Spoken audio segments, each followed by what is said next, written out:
Hey, movie maniacs. My name is Sky, and that guy on the other side of the screen is Dusty. That's right. If you're listening to this podcast, we also do this on YouTube, youtube.com/watch and learn podcast.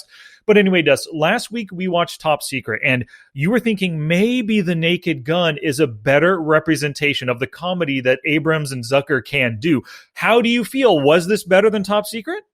It was I don't want to say by far, because as we went through Top Secret and talked about it, I got so much more enjoyment talking about it and then reminiscing and watching through Naked Gun all over again. I thought that they did a lot better, as well as Leslie Nielsen. He is just brilliant at this type of comedy. My goodness, what are your thoughts? 100%. He is top notch, and I think he's a big part of why I did enjoy this more than Top Secret. If you think about the two lead actors, Nick Rivers, Val Kilmer, Lieutenant Drebin, Leslie Nielsen, he far, I guess you go like this, he far outweighs, in the comedy realm for sure. And I remember back in the day, Leslie Nielsen used to be, before we were born, but watching old movies and TV shows, he was like a serious actor doing serious dramas and serious even sci-fi movies and stuff. But then his turn, I think it started maybe with Airplane and then this, and he did the Naked Gun TV show. He's a great comedic actor with really good timing, really fun, like funny to watch facial expressions and everything. Absolutely love Leslie Nielsen. He is brilliant. And I remember, I think the first time I ever either knew of him or saw him on a movie was in Airplane. And that is a hilarious movie. At least I remember it. And all these, growing up or watching all these fantastic movies, reminiscing makes it feel a lot. It might be funnier because we're reminiscing, because we're thinking about all the funny things. And then just like with Top Gun, when I watched it again, I was like, this is funny, but like I remember it being funnier, and so the nostalgic factor kind of comes in. But Airplane, I remember that with great affection. Like it's a fun movie. Other movies like I guess it's somewhat similar to Naked Gun was the Police Academy movies. Totally different, producer, writers, and all that sort of stuff. But these like spoofs are really, really funny. Now, Police Academy is totally a different type of funny. This one is more of like your main character is almost aloof a little bit, but stumbles his way through everything and gets everything done. What do you think about this type of comedy that's a little more slapsticky and a little bit more rather than being like intellectually funny, where it's more of a good story and there's funny comedic parts in it, where this one is literally like it's more of a slapstick. What do you think about the two? I absolutely love this movie. I love the more cerebral, not logical, but the more thinking man's comedy, like that kind of stuff, like Dumb and Dumber and everything, like you mentioned. But I really love the visual humors, the visual jokes and gags that movies like this do, and then poking fun at genres, poking fun at the detective cop genre kind of stuff. Absolutely love it. And I think this is probably it's got to be in my top 5 comedies of all time. It really is up there. And I thoroughly enjoyed it. Oh, you're out of focus again, Dust. Wow. I know. So for everybody all the looking pores in your nose are hidden now. Well, I don't know why my camera does this. It literally goes blurry and then it goes. So I'm trying to make it come back. But so there we go. I'm back, not blurry. So everybody on YouTube, yep. I apologize. So yes, I love this kind of movie. Love the cerebral stuff too, but the slaps. And last time we talked about Top Secret being so visually oriented, right? Most of the jokes were visual gags. In this one, there's a ton of dialogue and just situational funny stuff too, which I really appreciated a little bit more than Top Secret. And I'm super excited because this movie's called Naked Gun. I really enjoy firearms. I have plenty of rifles and pistols and stuff like that. And so I finally get to pull out one of my firearms. Now you can tell it's definitely unloaded. For everybody on YouTube, you can see it's absolutely unloaded, no magazine inside there. So I'm absolutely safe. But I was like, you know what? I finally get to pull out a gun, because every single time we have action movie where there's guns in it, I'm like, I want to pull out a gun. But I did it because I was that's a little too aggressive. Like, let's not do that. But this one, it's literally called Naked Gun. So maybe this one might be naked because there's no magazine in it. There's no bowl in it. So it's probably naked. But yeah. So I was really happy. I was like, dude, I got to pull out my gun. But when you have somebody like Leslie Nielsen, And I apologize, everybody. Again, my camera is still going blurry. Stupid camera. But when you have somebody like Leslie Nielsen, who is brilliant at the dry humor, or not dry humor is not the right way to say it. It's basically he's so aloof that he plays it so well. It's like he's serious and I don't know. I don't know how to explain how amazing it's like a dry, like a deadpan kind of delivery, but what he's saying compared with, or in relation to the situation and everybody's reactions to it, that's where the humor comes from. Yeah, and I love how everybody in the movie, even like O.J. Simpson's in there, Reggie Jackson's in there, Priscilla Presley. They all did fairly well. Obviously, it's more of a fun movie. It's not like they're going to win an Oscar from these, but yeah, they all interplay really, really well together. And apparently, his buddy, the big guy, not the big guy, not the giant guy that has the banana. The banana. That's so funny. His friend, I can't remember his partner's name, Ed, but he's Captain Ed. That's right. Apparently he's like an Oscar winner. Like he's a pretty big name actor. And I was reading like some trivia on it. And so basically, Ed, the guy, the actor who played Ed, big actor, and he really wanted this part just for fun. He's like, you know what? I really want to be in this movie because it's going to be really fun to be a part of it. But yeah, they're on top of being both visually and funny. There's a lot of one-liners in there that I really, really liked. I'm pulling up my notes, but there's a lot of really, really good liners. But here's one thing that as I was watching them do the opening scene where they're driving and breaking through everything, going through the women's locker room and going through people's houses and things like that. And then finally getting to the donut shop, I was like, that's how I drive to get the Krispy Kreme. Oh man, I can definitely see. They got a Krispy Kreme that just opened up literally 2 weeks ago, maybe 3 weeks ago. And we go there at least 3 times a week. I love Krispy Kreme. It's awesome. I mean, it like melts in your mouth. It's that amazing. Yeah, I'm kind of happy that for us, where we live here in town, there's one Krispy Kreme's, but it's like 25 minutes away on the other side of town. So I'm actually pretty thankful that it's not super close. When we have McDonald's and stuff that's close, that's easy to stay away from. But if I had a Krispy Kreme near us, every time I didn't feel like making breakfast for the family, I might take a 5-minute drive, get Krispies, and come back. So I'm thankful they're gone or away from us. And if you sign up for their plan, every 12 dozen, you get a free dozen. Then they also send you emails like, hey, buy 1 dozen, get 1 free today. Or every dozen is $5.99. I was like, what? They're making me go every day. Yeah, because you can't pass up those good deals, right? Oh my goodness, you can't. Man. But yeah, so watching that scene with the siren as they're going, it is going through. I thought that was really, really fun. I was like, this is one of my favorite types of jokes, is where they're beating a dead horse. Like it just keeps going and going. It's like, aren't you going to stop? Okay. Okay. Now I'm getting irritated. Wait. They're still going. And they're still going. Oh, this is funny now. Like it's funny. Then it gets irritating. Then it gets even more irritating. Then it gets funny again because they just keep doing it over and over again. For sure. So this movie has tons of great jokes in it, tons of one-liners and stuff. But what is your single favorite joke? Not scene, but single favorite joke in this movie? So there's one thing I wanted to bring up, and I'm trying to run through all the different jokes in there. Everything Leslie Nielsen says is real. The way he delivers it just makes it so much more funny than anybody else ever could. There was one that he said, and I immediately thought of you. He said, like it was towards the end when he was saying how much he loved. What's Priscilla Presley's name? Jane. Jane. Yeah, how much I love you and all that stuff. When I first met you, I started noticing things before that I never have. And he said something like, butterflies and this and that and stoplights. I was like, oh, that's the guy. When he met Denise, he stopped realizing stoplights. He's like, I only see Denise. I don't see stoplights anymore. Right. I don't stop at them anymore. Yep. But yeah, sure. Every bit of his comedy is great. I'm trying to think. You tell me yours, and I'm going to try to run through all the funny things.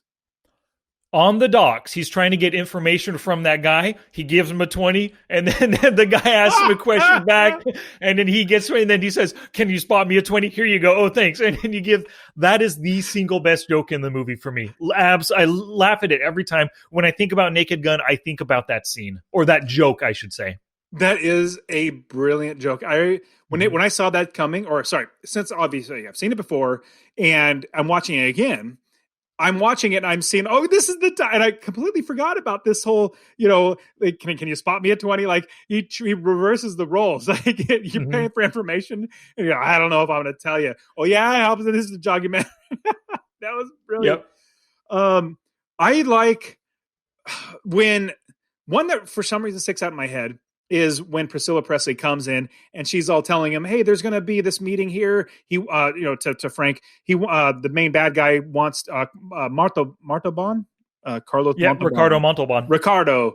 He wants to meet you here at the docks, at this time. And she's going through his refrigerator, and he's like smelling things, like passing out, and like the milk is he's dumping up the milk in the cup, and as he's dumping it out, it's actually like coagulated, or congealed, is spoiled, and so everything inside of it is literally bad. And he's like, "Are you sure you don't want to eat?" And he's like, but I love when he always just kind of like looks at the camera and like he's like questioning in his head. And so I'm trying to think of all the different funny things, but nothing's really like crystallizing in my brain of one thing. Gotcha. That I really I don't know why, but it always stuck in my brain when he goes from being the opera singer to then changing to be the umpire. He knocks out the umpire. The umpire, he has his pants down. He's laying over the bed, over like whatever that thing is, the bed thing. And he's changing, and he's looking, he's busy changing. Frank's changing. And then the janitor opens the door and he goes, "Oh," and then Frank's looking at him like, "Oh," his face all drawn. And he's like, "Oh, sorry, fellas." And he closes the door. I'm like, that's hilarious. That's a funny joke for sure. There's a lot of different characters. Some of them say funny stuff and everything. Of course, Frank Drebin has the most funny lines in the movie. But one thing that I love every time I hear it, when the mayor says, "Assault with a concrete dildo," I laugh every time with it. Oh my gosh, it's amazing. That whole scene is fun, but I love that. I think probably the number one thing that I completely always think of anytime I'm wearing a microphone, this comes into my brain. Do you know which scene I'm thinking of? Yes, the press conference. The press conference. I love that. And he literally goes to the bathroom. He drinks so much water. You could tell they're setting it up by him drinking glass after glass after glass. And they're setting it up really well. And he's done. He gets up and walks out. And then he starts going to the bathroom. Now, there's a PA system or there's a receiver that they could literally turn it off. But they don't. It's just still going. But you hear him peeing, and he's all, "No," starts singing. And then he goes, and then you hear drip, drip, drip, drip. And they're all like, "Oh, it's over." And then he starts going again. He starts going again. Yep. And then you hear him, he goes off, splashes to the side. Whoops. And it goes. That's so good. So with all this kind of like, potty humor and stuff and kind of like physical gross comedy and everything, you would imagine critics do not or would not find that kind of stuff funny. And maybe it's because this was released back in the 80s. Maybe they were a little bit more tolerant of it back then. But critics give this movie on Rotten Tomatoes an 87%. I was really surprised to see that. I can't even believe that. Usually critics hate movies like that. Literally hate movies like this. They want slow, drab ones that make you feel like you want to jump off a bridge or something, like a cliff, because it's so horribly obnoxiously bad or slow. Slow is the best word I could think of. Like it makes your emotions come out. No, this makes me laugh my butt off. For sure. 100% loving it. And the audience was at 84%. So just right there with the critics. Really good score. I give this, my own personal score, A+. Everybody should watch this movie. I've shown it to my boys. We absolutely love it. Maybe my wife, Denise, she can take, she can leave these kinds of movies, but for most people, highly recommend A+ from me. For some reason, I think guys like this a lot more. Women, like my wife, is just kind of sitting there playing on her phone, watching it, and she's like shaking her head, Yeah. like, "This is so funny. How do you not?" So Mhm. I give this an A. It was not an Hmm. A plus for me. I couldn't watch it over and over again. There's some movies I could just literally watch over and over again. I give it a solid A. It Good. doesn't go notch up into the A plus. I don't know if it's yeah, I don't know why. It just doesn't for me. Like Spaceballs, literally A plus. Like that is Yeah. there's so much packed into there. Mel Brooks is brilliant. Plus, you got Martin Short in there. Yeah, it's brilliant. Oh, and one thing I did read, when Frank Drebin is the umpire, that whole thing is brilliant. I love it. You got the montage, you got the um, you know, him patting everybody down, him interrupting plays, things like that. Really hilariously funny. And I always remember when the first ball's pitched and he's just sitting there looking as the umpire, like, am I supposed to do something? Oh yeah, strike. And then Right. from there, he gets into so much elaborate dancing and all that good stuff. That whole time where he's the umpire is just really, really fun. They did a really good job helping us to feel really entertained throughout that entire baseball scene. Yeah, for sure, for sure. What is your prop from this movie? There's a lot of different gag jokes and things on the screen and stuff. What would you want to take home? It would probably be the baseball player's head that flew off as he was going up and jumping up and grabbing the pop fly. Yep, yep. That's Oh that's a no! pretty good idea. You know I what? like that. I think if I were to pick one, Frank's gun is such an iconic cop, Hmm. like old style cop revolver. I mean, Yeah, it's like a 38. I mean, it's really got a small barrel. It's got a small revolver like platform and a frame and everything. And so that's just a really iconic one. That's one that this reason why I pulled out my gun is because the poster. And you can see this on the screen if you're watching this on YouTube. I actually put it inside there so you can see the poster for the movies that we watch. You can see him holding up his gun, and he's also holding up a badge as well, and he's riding on a bullet. In fact, here's what's funny: like on my desk, for some reason, I have a 45 caliber bullet. I had it in my pocket or something. One time I was just like emptying out my pockets, and I took it out and I put it on my desk, and it's literally been sitting on my desk. I think it's just like a showpiece. It's like, oh, it's a 45 caliber bullet. So, anyways, you have Frank Drebin standing on a huge bullet, holding a gun, which is his iconic little, I think probably maybe 38 or something like that, and holding out his badge and, saying, obviously, naked gun from the files of Police Squad. So that would yeah. be my prop that I would take. Cool. I like that one. What occurred to me is two different ideas. Number one was it would kind of be cool to have a bear trap in the house, and when Nordberg goes into the boat, he's fumbling around, knocking back and forth, hurting himself, steps into bear trap. I thought that might be cool, but then I thought something I've never seen in a movie before, that full body condom and that wrapper that was like ripped open with full body that's what I would take. That ripped open wrapper right there. Putting them on opposite sides of the room of the anal intruder. Anal intruder on one That's right. side from Top Gun, and the full body condom on the other side of the room, like on the wall. Yep. People would be like, "What's that over there? Oh, that's not enough. Check out over there. Oh, what? You know what this place needs? It really needs a huge, oversized condom that can fit your entire body. Oh, look, there it is. Yep, exactly. So that's mine. Full body condom wrapper. Loving that. Awesome. And I bet you it was because it was like forced perspective, but I bet you it wasn't a tiny wrapper that they made. I bet you it was like this big of a wrapper. You know what I mean? Even though it looked maybe like it could be kind of small, they made it big, so it would be a really cool set piece in the house. That would be very, very, very funny. Yep. And every single scene, like they really well thought out every single funny part. Like they tried to make sure every single scene had something funny going on. Oh, another one, like all these, now as we're talking, things are flushing to my brain. I love when he is talking with Carlos Montalban, and he's in his office, and he has the samurai pen that's impervious to everything but water.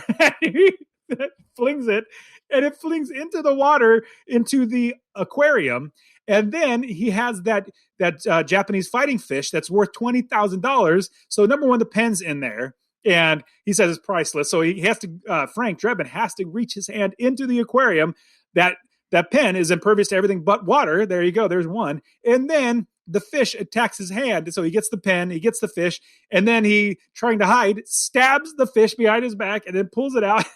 So everything. And then when he goes, I just died when he went to shake his hand. And his hand is just full of water. He reaches out, and the water just drips all over everything. And Frank's just kind of like nothing's going on. Yeah, totally. And that part, that's actually my Monday morning quarterback, right? When somebody you're invited over to their house and checking out their stuff, and they have something super expensive, just my general rule, keep your hands off of it. Don't touch, just in case. I mean, I know he's showing it to you and he's saying, hey, check out this pen. You just don't need to touch it. Don't risk anything, right? Those expensive things, stay away from them, just in case. You don't want to pull a Frank Drebin there. That reminded me of also when he snuck into the office after everything was closed up. He sneaks into there, and then he's looking for something, and then he turns on the piano, the really loud lights and everything. But then he absolutely burns down the entire place. He's also trying to catch all the priceless vases, whatever, and then the painting, like literally destroys the entire place. Trying to help make sure it doesn't burn down. That was absolutely brilliant. I don't know if I've seen a comedic actor quite like him, like Leslie Nielsen, in the way that he does it. He's so serious in it, but it's funny. It's not like he's serious, like he's upset or mean. It's just he is one track mind of catching the killer, and everything else he's oblivious to everything else. And then from there, things just happen all around him. And occasionally, what I love, he'll catch that something's off, and he'll look at the camera, and it just break. This is probably one of the first movies that I see where they break the fourth wall. It's just like he's like, like at the camera. Love it. Yeah, and the scene or the situation where that most stands out to me is when his car is chasing him or running him down. He dives out of the way and shoots it. Anybody get a look at license plate? Anybody look at the driver? Exactly. You can tell the reels are turning. Wait, that looked like my car, and he leaves the scene. Yep. I do also remember the graffiti that the kids were spraying on him, and then it sprays back the graffiti on them. There's so many little tips or little funny jokes everywhere. But so my Monday morning quarterback are: you don't want to wear any watches while you're playing a sport. Like literally, I don't know why Reggie Jackson's literally wearing a watch. I've never worn a watch in any sport because it could get in the way. It could break off. Whatever could happen. Baseball, you're not doing as much, like meaning you're not playing basketball, you're not playing football or something like it, which I understand. But when you're swinging a bat, that's an extra thing on you. So never wear a watch when you're playing a sport, which is what caused him to try to kill the queen. That's right. That's where the subliminal messaging or whatever it's called came from, to kill the queen. I like that. Oh, and we have Queen Elizabeth also in this movie, and she was pretty funny. Like, she didn't really do any funny things, but I think they just put her in some really funny situations, awkward situations with the queen. I enjoyed her presence. And then Frank in the conference, news conference, like you said earlier, no matter how funny and what does he say? No matter how weird the idea of having a queen is for us, we got to be gracious hosts or whatever. Exactly. Good stuff. I love that. Mm-hmm. So there was about a year ago, there was a royal wedding where you had, I don't know, American, I think her name's like Markle or something like that, marry with one of the Meghan Markle. Princes. Yeah. Get married with one of the princes. And like some Americans were like, oh, we got to watch it. And I thought to myself, I was telling everybody too, I stopped caring about royal weddings back in 1776. Like, there's no like, why do I even care about this? Do you see how much money they had to steal from their people to pay for this crazy, stupid wedding? No, This is ridiculous. I stopped back in 1776. That's when I stopped caring about anything royals. Yep, totally. I totally understand. Well, I'm right there on board with you for that. Yep. All right, cool. So let's get to some lessons here. Dust, my first lesson I learned from Nordberg, O.J. Simpson, right? Always wait for a backup. You're barging in one lone dude with a gun and a badge, and you've got 10 guys with guns staring back at you, right? You didn't assess the situation enough. You didn't wait for backup. You caused your own little coma there, buddy. It's a terrible play. Yep. Absolutely. Anytime that you don't go in with the backup. I mean, You shouldn't buy it by yourself in the first place. I would think that just one person by yourself is rather dumb, and then let alone having backup. But so that's a good lesson. My lesson comes along with that. So Nordberg is walking around, snooping around, and checking things. He pulls out his gun, and so I'm holding my gun for everybody watching on YouTube. So if you want to go check this out on YouTube, and remember, it's unloaded. It's absolutely unloaded, but I haven't loaded it. Go to watchandlearnpodcast.com/YouTube, and you'll get to our YouTube channel. But anyways, so here's Nordberg. He pulls out his gun, and then he does that. He racks the slide to put a bullet in the chamber. If you're a police officer, let alone somebody that would, no, in general, whenever I carry my pistol, I have a concealed carry permit. And even if I, like in Arizona, you don't have to have one. You can still conceal carry. I am so much more able to protect my family, just a little bit more with a gun. And so I always carry with one in the chamber. Like it's always ready to fire. Now there are internal safeties in there. You actually, like this one, your thumb actually, if you're watching this on YouTube, your thumb actually has to be there for it to work. And then there's a trigger guard on there. So there's two different safeties. So both of them, if you could see it. So one right here, I'll do it a little better. So one right there. So your thumb actually has to be hitting there.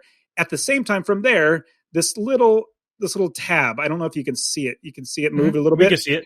Yeah. So both of those have to be pressed at the same time in order for it to fire. So there's some internal safeties there. But you always carry one within the chamber, because if you pull it out and then have to do that and then shoot, that's a whole extra time. If the bad guys, now here's another lesson, the bad guys had their guns. They're bad.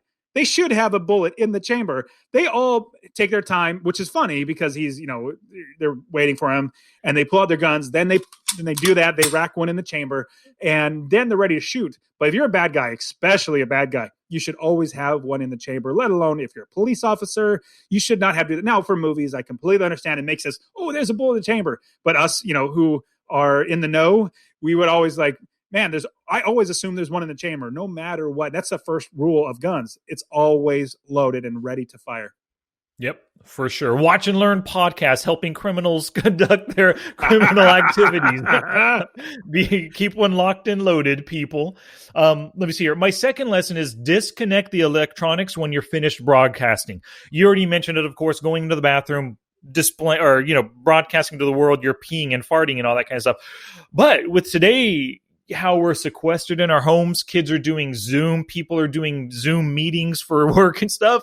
Make sure you turn off that Zoom program before you stand up and reveal that you're doing your meetings pantsless, or before you're screen sharing and then you open up a pornographic site or whatever you're doing on the computer. So stop the electronics, and then go about your normal life for sure.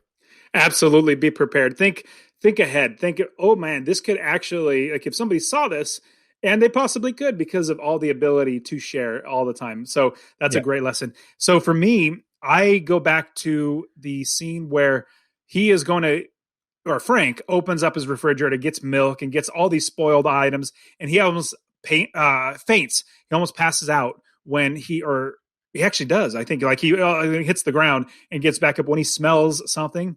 And so I'm thinking I'm always smelling anything that I'm eating first before I actually eat it. Because if you smell it and if it smells bad, it makes you faint, you shouldn't eat it. Yep, for sure. That's a really good idea. We shop do they have Winco in Arizona? Yes, they do.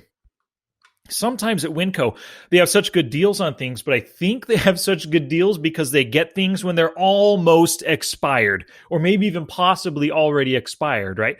And then so like every time you go shopping at Winco, check the dates as well. So smell it for sure once you open it, but check those dates depending on the store that you go to, or maybe just in general, it's a good practice. Good tip. Now there are certain things like canned beans. They're canned. And there's a date on there like Best Buy. I'm like, shoot, if it's like a month or 10 months past that, it's still good. It's a canned beans. But now if it's milk in a carton or meat or something that's out, oh my goodness, you definitely, always be checking. I remember you and I, we had a convenience store. We sold pizza in there that we made as well. And I remember people would bring up a bottle of soda that we would buy and it hadn't sold. And usually it's like 6 months in there. It'd be like, I don't know, maybe a week or two out of date. They bring it up and say, hey, this is, you should pull it off. I'm like, it's a can of or it's a bottle of soda. Like it doesn't expire. You could drink this year, 2 years, 3 years from now, it's totally And it's fine. But been they're like, kept no. cold all the time. It's not like it's going from hot to cold in somebody's garage or anything. Yeah, absolutely. But yeah. So good lesson on Winco. Yep, for sure. Let's see So here. Oh, go ahead. I think your second yeah, lesson. no, I already gave my second lesson. That was don't eat the food. I think so. You're up next is the Right. third lesson. Okay, cool. So learn your national anthem just in case you need to get up on stage someday and sing it to the crowd. That was so funny. You would think like he's so dead set on finding the bad guy that he knows he has to do it. Like that's just something. He just starts walking up, but he's always like looking like as he's walking to the microphone, he's looking around for. He's so one track minded. And he gets there, he's like realizing, oh, I actually got to sing. And Yeah. and he's all, he even doesn't even know the words. Da, da, da, da, da. I know. And how That's what made it funny. bad And, he go was. ahead. How bad Yeah. he was so funny.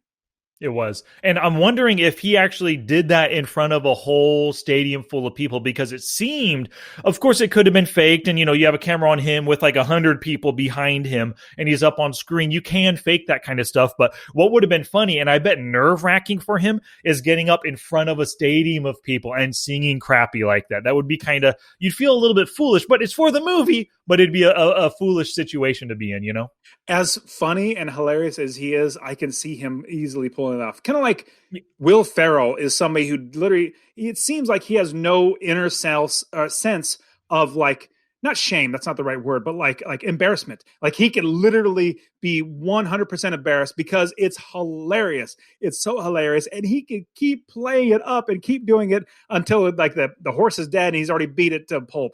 And he'll do that over and over again. But it's so funny. And those people who don't feel any sense of like embarrassment. If they don't feel embarrassment, those are the funniest people, I think. 100%. For sure. Yep. What's your last lesson? My last lesson is take better notes. I don't have a third lesson. I didn't get another lesson. There's so many other things. I mean, you could pick anything from like, if you are going to be in a wheelchair, don't be pointed down the ramp so that, you go down the stairs and then do a somersault. There's so many fun jokes like that, or lessons to be had throughout the entire movie. That's right. Don't ride a burning car into a Chinese fireworks factory. There's another lesson for you too. Yeah. And I liked how the opening scene you had Frank, who's a police detective in Los Angeles. He's actually on location, like on his vacation, and he's breaking down or, busting like all the head dictators, head everything all over the world. He's doing it by himself. And it's one of the best lines. Rub, rub, rub, rub, rub. I knew it. I knew it. It's not Gorbachev. It wasn't real. Yeah. So funny. So good. And then at the very end, don't ever let me catch you guys in America. Some good lines right there. There was. Now, did that scene remind you of that one scene where he busts in there? He's in another country. Did that remind you of anything? Because it reminded me of something that was like, oh, wow, that's funny. That reminded me of this. Nothing that comes to mind. It was Team America, like the very opening scene where they're busting in there, like Durka bacala. They're doing all that funny stuff. I don't know why, but when he was, walking around in the Muslim garb and stuff like that, walking around, it for some reason got my mind right to Team America. Yeah, gotcha. And that was the best movie. I think. I don't know why he didn't get an Academy Award for this, but Matt Damon was so good in Team America. I mean, yes, he was. It was such a good movie. Good man. That's just like, and who was really good in Naked Gun was Weird Al Yankovic. Commanding performance right there. I remember growing up, I liked him. I liked him a lot, but you loved Weird Al. Like you were everything about Weird Al. It was so fun. I was growing up, and I've seen him twice in concert. I have one of his concert on DVD, Yeah, so I remember a few years ago, I took the boys to the Sacramento State Fair, and Weird Al and his band actually performed, and we absolutely love it. He's great in concert. So for anybody who's maybe a Weird Al fan but has not seen him in concert, when we're allowed to do concerts again, please go out and check him out for sure. Weird Al, that's fantastic. Yeah, I don't really go to many concerts very much. Like you also went and saw, what's his name recently, the Asian dude. Joe Coy. He's funny. He's really funny. And your wife loves Joe Coy. There's something also that I wanted to bring up that recently or right now on Netflix, Teenage Mutant Ninja Turtles 1, 2, and 3 are all on there. I showed my kids this last Friday, showed them Teenage Mutant Ninja Turtles 1. I thought they were going to be scared or like, because it's more of a darker movie and all that sort of stuff. They loved it. They absolutely loved it. They loved Mikey. They actually loved all the turtles, and they were really fun. And then I showed them number 2. They love number 2, and so they can't wait to watch number 3. Have you shown Teenage Mutant Ninja Turtles, the movies, to your boys?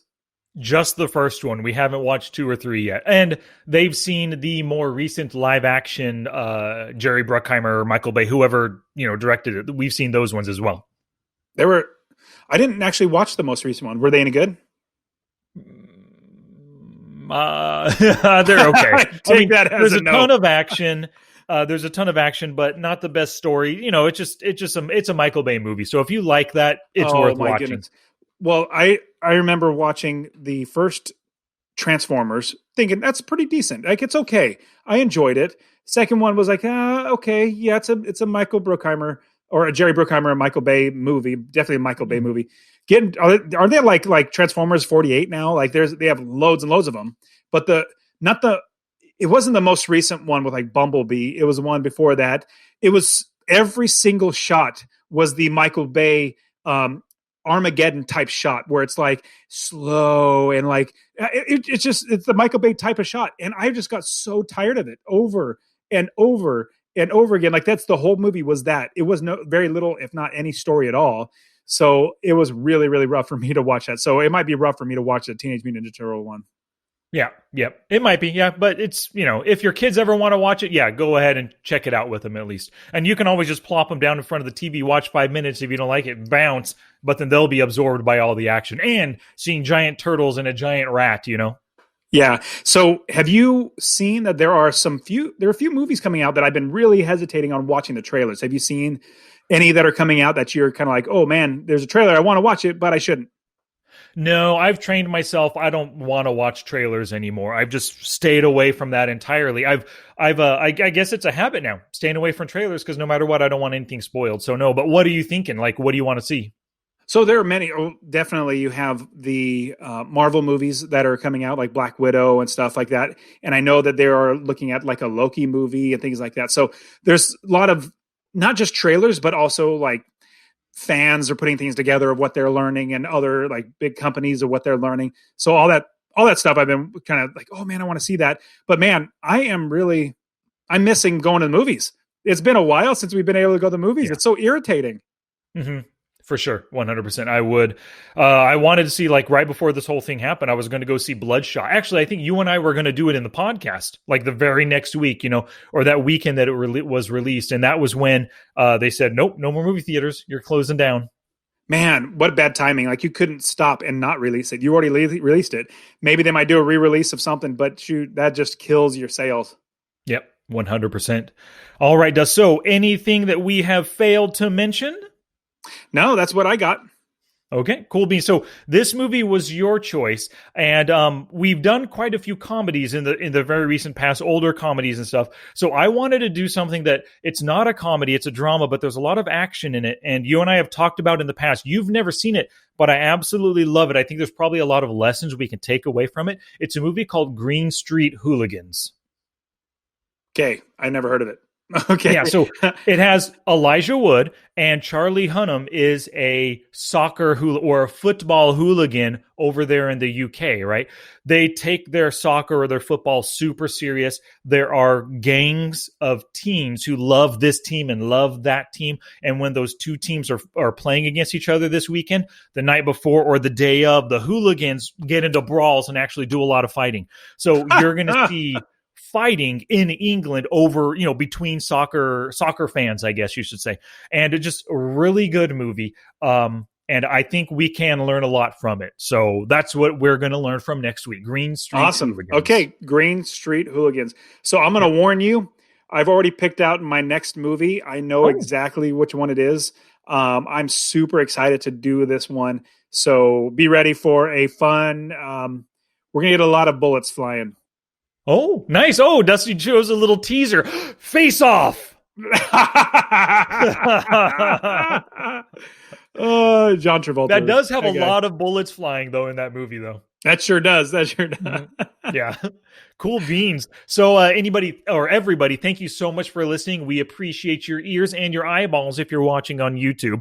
So you heard what we thought about The Naked Gun. If you'd like to share your opinion with us, we would love to hear it, especially any life lessons you took away that we failed to pick up on.